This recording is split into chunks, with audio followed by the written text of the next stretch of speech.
Hello everyone, learn English through Sharmila. If you listen, you can learn something new every day. Today, let me take you through a few sentences. Few sentences in a sense, small sentences for daily use. அதாவது தினமும் பயன்படக்கூடிய சின்ன சின்ன வாக்கியங்களை தான் இன்னைக்கு நீங்க பார்க்க போறீங்க. ஸோ அது என்ன அப்படிங்கிறத பாருங்க. So here it is. இந்த செட்டிங்ஸை பார்த்த உடனே உங்களுக்கு தெரிஞ்சிருக்கும் என்ன நம்ம படிக்க போறோம் அப்படின்னு. The very first one, set the table. Set the table அப்படின்னா என்னது? அதாவது நம்ம சாப்பிட உட்கார்றதுக்கு முன்னாடி சாப்பிடக்கூடிய பொருட்களை அனைத்தையுமே இந்த டேபிள்ல, இந்த மேஜை மீது வைப்பாங்க பாத்தீங்களா?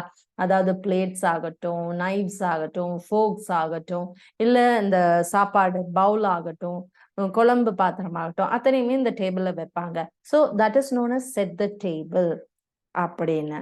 The next one, clear the table. சாப்பிட்டு முடிச்ச உடனே நம்ம என்ன பண்ணுவோம்?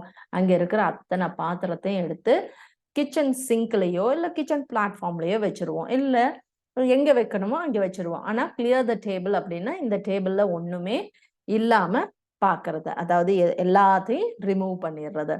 The next one, wipe the table. Wipe the table அப்படின்னா இந்த டேபிள்ல கரை இருந்தாலோ இல்ல ஏதாவது சாப்பிட்ற பொருள் சிந்தி இருந்தாலோ சிதறி இருந்தாலோ அதெல்லாம் தொடச்சு எடுக்கிறது. தண்ணி ஊத்தியோ இல்ல ஒரு கிளீனிங் ஏஜென்ட்டை வச்சோ ஊத்தி அதை கிளீன் பண்றாங்க பாத்தீங்களா? தொடச்சு எடுக்கிறது தான் வைப் த டேபிள். ஸோ இப்போ உங்களுக்கு கிளியர் த டேபிளும் வைப் த டேபிளும் புரிஞ்சிருக்கும். கிளியர் த டேபிள் அப்படின்னா இங்க இருக்கிற அத்தனை பொருட்களையும் எடுத்து விடுவது. ஆனா வைப் த டேபிள் அப்படின்னா பொருட்கள் இருக்கலாம், ஆனா அதுல என்ன அப்படின்னா ஏதாவது சிந்தி இருந்தாலோ செதறி இருந்தாலோ தொடச்சு எடுக்கிறதுக்கு பேர் தான் வைப் த டேபிள் அப்படின்னு. The next one, do the dishes. Do the dishes அப்படின்னா என்ன? நம்ம சாப்பிட்டு முடிச்ச உடனே பாத்திரத்தை எல்லாம் கழுவி வைப்போம். ஸோ பாத்திரம் கழுவு அப்படின்னு சொல்றதுக்கு தான் என்னது? do the dishes அப்படின்னு. The next one, dry the dishes. So துவைச்ச கிடையாது. ஸோ கழுவின பாத்திரத்தை எல்லாமே உலர வைப்பது தான் என்னது? dry the dishes. கழுவின பாத்திரங்களை உலர வைப்பது தான் dry the dishes அப்படின்னா, அதாவது காய வைக்கிறது. sweep the floor.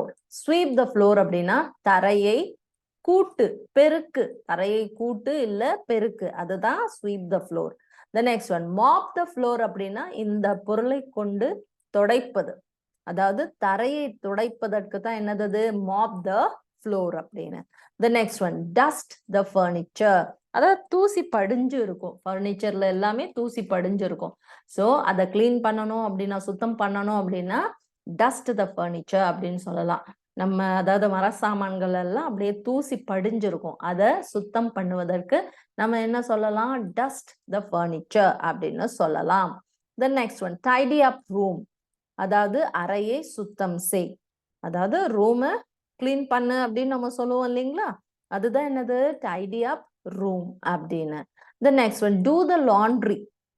அதாவது துணி துவைக்கிறதுக்கு தான் என்னது? do the laundry.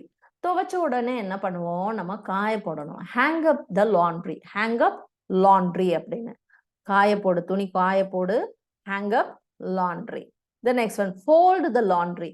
ஸோ காஞ்ச துணியை மடிச்சு வைக்கணும், அதை என்ன சொல்றது? fold the laundry. The next one, water the plants. water the plants. இது என்னது? செடிகளுக்கு தண்ணி ஊத்து. water the plants, செடிகளுக்கு தண்ணி ஊத்து. The next one, rake the leaves. rake the leaves அப்படின்னா என்ன? இந்த பொருளுக்கு பெயர் தான் rake. So rake the leaves அப்படின்னா இதை கொண்டு இலைகளை வாரி எடுப்பது. இதை யூஸ் பண்ணி இலைகளை வாரி எடுப்போம். இந்த குப்பை மரத்துல குப்பையை வாரி எடுக்கிற மாதிரி இதை யூஸ் பண்ணி நம்ம இலைகளை வாரி எடுப்பதற்கு பெயர் தான் என்னது? rake the leaves அப்படின்னு. The next one, trim the hedges. trim the hedges அப்படின்னா அதாவது ஒரு தோட்டத்துக்கும் இன்னொரு தோட்டத்துக்கும் டிஃபரன்சியேஷன் வர்றதுக்கு முட்புதர்களையோ இல்ல புதர் மாதிரி இருக்கிற செடிகளையோ வளர்த்துவாங்க பாத்தீங்களா? ஸோ அதைத்தான், அதாவது இந்த முள்வேலியோ இல்ல வேலி மாதிரி ஏதாவது ஒண்ணு வேற விதமான செடிகளை வளர்ப்பாங்க, அதைத்தான் என்ன சொல்றது? hedges அப்படின்னு.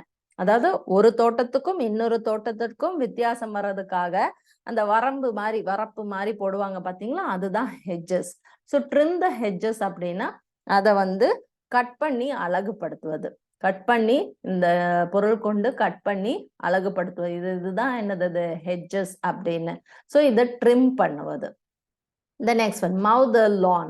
Mow the lawn அப்படின்னா புல்வெட்டு அப்படின்னு அர்த்தம். So mow the lawn. lawn அப்படின்னாலே இந்த புல்வெளி.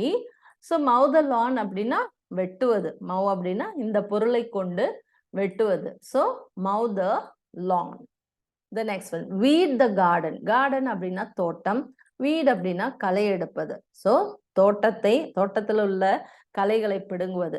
ஸோ weed the garden அப்படின்னா தோட்டத்தில் களையெடு அப்படின்னு அர்த்தம். The next one, the beds have bugs. தீராத பிரச்சனை இது. The beds have bugs அப்படின்னா என்னது? மூட்டை பூச்சியத்தான் bugs அப்படின்னு சொல்றது. ஸோ மெத்தையில் மூட்டை பூச்சிகள் இருக்கு. மெத்தையில் மூட்டை பூச்சிகள் இருக்கு. ஸோ இந்த என்னது? curtain. curtain இது என்னது? திரைச்சீலைகள். it is in the folds of curtain. So இந்த மூட்டை பூச்சி எங்க இருக்கும்? இந்த மடிப்புகள்லையும் இருக்கும். folds. இதைத்தான் என்ன சொல்றது? folds அப்படின்னு. folds. So it is in the folds of curtain அப்படின்னா திரைச்சீலைகளின் மடிப்பில் அது இருக்கிறது அப்படின்னு அர்த்தம். The next one, it is in the seams of sofas. it is in the seams of sofas அப்படின்னா ஒரு துணியும் இன்னொரு துணியும் சேர்ந்து இருக்கக்கூடிய இடம் தான் என்னது? seams அப்படின்னு. ஸோ இதுதான் seams. இது பாருங்க, இந்த வேர்டு seamsக்கான மீனிங் என்ன அப்படின்னா ஒரு துணி இன்னொரு துணியோட ஜாயின் ஆயிருக்கும் பாத்தீங்களா? இந்த ஜாயினத்தான் என்ன சொல்றது? seams அப்படின்னு.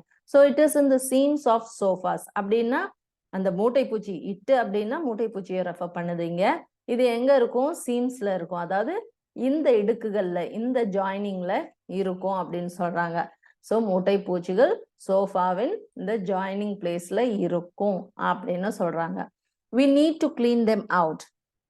நாம இத சுத்தம் செய்து ஆக வேண்டும் அப்படிங்கிறது இதனுடைய meaning. So thanks for listening to me patiently. Please do make use of all these words and sentences in your routine life and become fluent. Thank you. Bye-bye.